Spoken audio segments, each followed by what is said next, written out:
Welcome, fellow men and women of culture. The time has come once again to talk about Rance.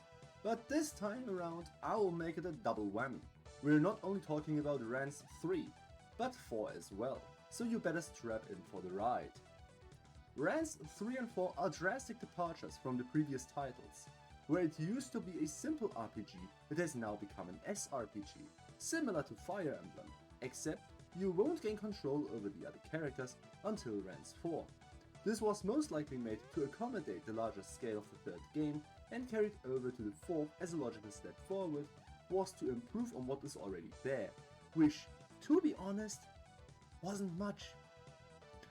Rance 3 does not have any terrain, and as such its SRPG gameplay falls flat on its face. A similar problem plagues Rance 4. Although there are some maps that have some sort of terrain that can be used to your advantage, even if it's not much, at least it's a step in the right direction. Outside of combat, the gameplay plays rather similar to what we were used to from Rance 1 and 2. You move through a world map and choose from a multitude of actions.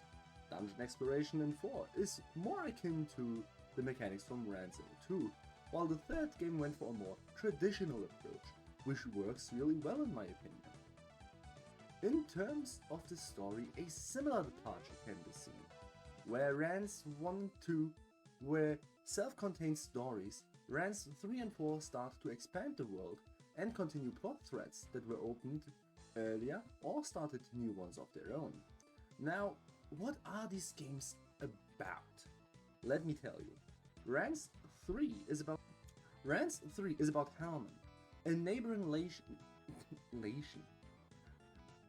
Rance 3 is about Helman, a neighboring nation of Leazas, invading them with the help of beings called Dark Lords, which are beings powerful enough to shift the tides of war. And Rance is tasked with reconquering Leazas and driving out the invaders. Rance 4, on the other hand, deals with Rance's subsequent disappearance, where we see a multitude of characters trying to get him back, while he himself is also trying to find a way home, and coincidentally stops another Helman force from acquiring an ancient weapon.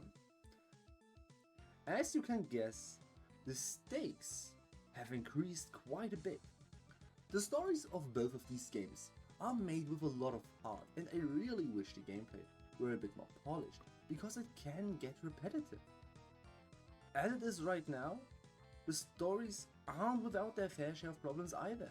There are a few times in Rance 3 where characters, specifically Rance, act a bit out of character, because otherwise the game would end right then and there. And in Rance 4, he's almost insufferable at the very beginning. I am not going into these games expecting Rance to be a saint, but the cruelty he shows in the fourth game seemed a bit more excessive than what we were used to before. On the other hand, there are standout moments, like that time where we play one of his former companions, which was a nice change of scenery, even if it wasn't the first time that this happened. Look no further than Rance 2. Also, while I'm at it, the expanded cast is enormous. There are so many new characters after Rance 3, and even more after 4, and I hope to see more of them in the near future, because I can see some great potential in terms of character drama. Rance 4 already does that, and so far I have to really applaud the game as a whole. There aren't many characters that are left out of the story, and most of them return in the subsequent game. Leah appears in Rance 2, is one of the reasons Rance is sent on his quest in 3 and then starts the search and rescue in 4. All the while, a lot of the characters from 2 reappeared in 3, and most of them reappeared, at least for a short cameo, in the 4th game. Again, they don't waste their characters, and use them appropriately. Phyllis, for example, is used to info dump on the player in Rance 4, because she's just that old that she knows the history of the world. They really understand how to use their characters. Now I shortly want to talk about the music. because I believe both of these games have a really great soundtrack, although I prefer the one from Rance 3. This does not mean that Rance 4's soundtrack is subpar or bad, but I just prefer the soundtrack of Rance 3 and the game as a whole, to be honest. But you will hear tracks from both of these games in the background of the video. Now, with all of that out of the way, let's talk about what really matters, the scenes. What are they like? Well, considering that I'm used to just watching a scene unfold, I was surprised when the game prompted me to choose Rance's exact actions at times, and at other times stripping me completely of any control whatsoever. Personally, I like the scenes where you could choose Rance's actions, even if they are in actuality just a prolonged scene if you don't press the prompts you're supposed to, which you won't know from your first playthrough on. Which then of course can fuck with the pacing a bit. The normal scenes work just fine, but the important thing about these scenes, for one, is the art. How does it look? Well, if you are like me and you really enjoy the 90s and 80s anime style, then this might be something for you. It also is pixel art, which is to be expected from a game that came out before we had polygons, but it looks really good. But I can understand anyone who dislikes it.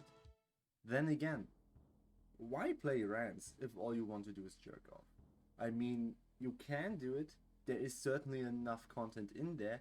The camp, for example, gives you the option to rub one out if you really want to, and in Rance 3 there are porn VHSs scattered all around the place. But I think it is fair to say that people come to Rance for the hentai and then stay for the plot. With everything said and done, I really recommend playing Rance 3 to everyone. It is a very newcomer friendly game, since every character gets reintroduced, so no one is left behind, and it can still be seen as a self-contained story. If you crave more, then go ahead and play Rance 4, as well as 4.1 and 4.2. Obviously these games are old, so the level of polish we're used to is missing, and both of these games can have their fair share of problems, such as a stupid boss fight that can become unkillable if you have bad luck, and for which people recommend cheating, which I must say I did not do. I instead grinded for about 5 hours instead and wasted a lot of time. Or apparently in Rance 4 you can hardlock yourself in a fail state if certain conditions are met. But we have seen worse from games not nearly as old as these. I still wonder how it took developers so long to add a block or dodge button to action games. Well, with that, I bid you farewell. Hopefully we'll meet again in the next review.